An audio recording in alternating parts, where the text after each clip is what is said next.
Los Angeles Lakers hindi kayang makipag-deal sa Utah Jazz dahil labis yung hinihingi nila kapalit ni Lauri Markkanen. Yan ang ating pag-uusapan ngayon. Pero kung bago ka pa lang po sa aking channel, pwede po bang mag-subscribe ka kung nagustuhan mo yung aking video? Kung hindi naman po pa-like na lang po, maraming salamat mga maka-full court. Ang Los Angeles Lakers ay bihirang magkaroon ng mga issue sa paglapag ng mga bituin sa libreng ahensya o sa pamamagitan ng paraan ng kalakalan. Ngunit ang off-season na ito ay naging ibang kwento, kahit sa ngayon. Si Christopher Knox ng Bleacher Report noong Linggo, Hulyo 14, ay nagdetalye sa mga limitadong option ng makasaysayang organisasyon habang nagsisimula ang NBA Summer League at papalapit ang Summer Olympics sa Paris sa katapusan ng buwan.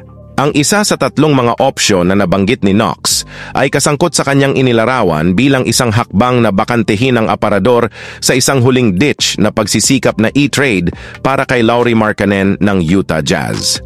Ang Los Angeles ay nagtatrabaho sa kanyang 2029 at 2031 na mga first-round pick bilang trade capital at hindi iyon makakagawa ng deal. Isinulat ni Knox ang pagkakaroon ng isang tugma sa sweldo para kay Markkanen na nakatakdang kumita lamang ng 18 milyon. Sa season na ito ay magiging posible.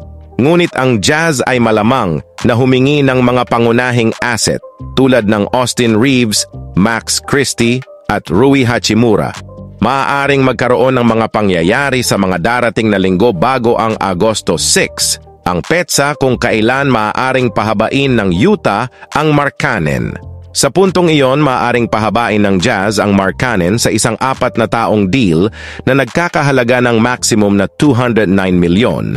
Ayon kay Andy Larson ng The Salt Lake Tribune, sinabi ni Tim McMahon ng ESPN sa Hulyo 11 na bersyon ng The Low Post na podcast na ang salita sa paligid ng liga ay maaaring tumaas ang halaga ng kalakalan ni Markkanen pagkatapos niyang lagdaan ang deal na iyon.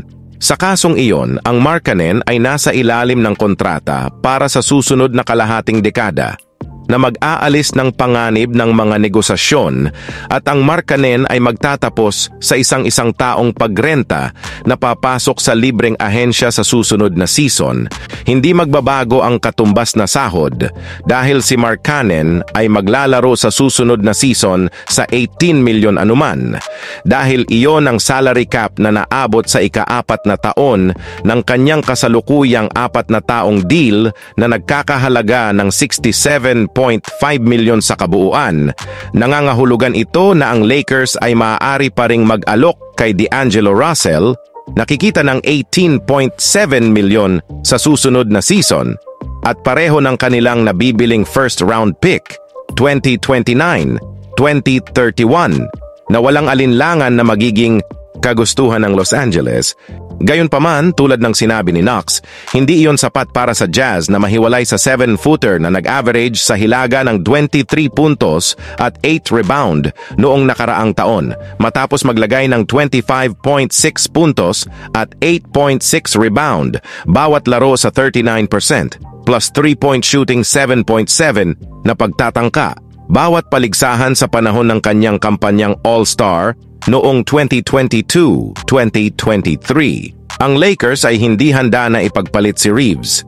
Sa lahat ng mga account, ang ikatlong pinakamahusay na manlalaro sa kanilang listahan sa likod nina LeBron James at Anthony Davis para siyang kapalit para kay Reeves at sa dalawang pinakamahusay na draft asset nito sa susunod na 7 taon.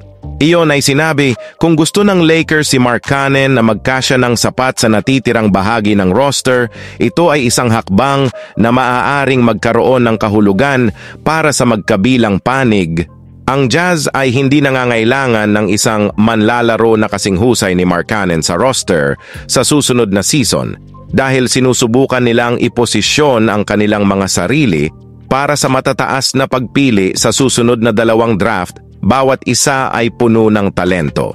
Ang pagtaya laban sa Lakers bilang dominanteng koponan 5 hanggang 7 taon mula ngayon ay isang matalinong pagtaya dahil si James ay papasok sa kanyang edad na 40 na kampanya ngayong Oktubre at si Davis ay isang 31 na taong gulang na may malawak na kasaysayan ng pinsala. ang Los Angeles ay maaari ding magdagdag ng maraming pick swaps sa 2026, 2028 at 2030 na maaaring pinahahalagahan din ng Utah ng malaki batay sa kanilang inaasahang timeline para sa pagiging mapagkumpitensya sa tuktok ng Western Conference habang ang franchise ay nagpapatuloy sa muling pagbuo nito.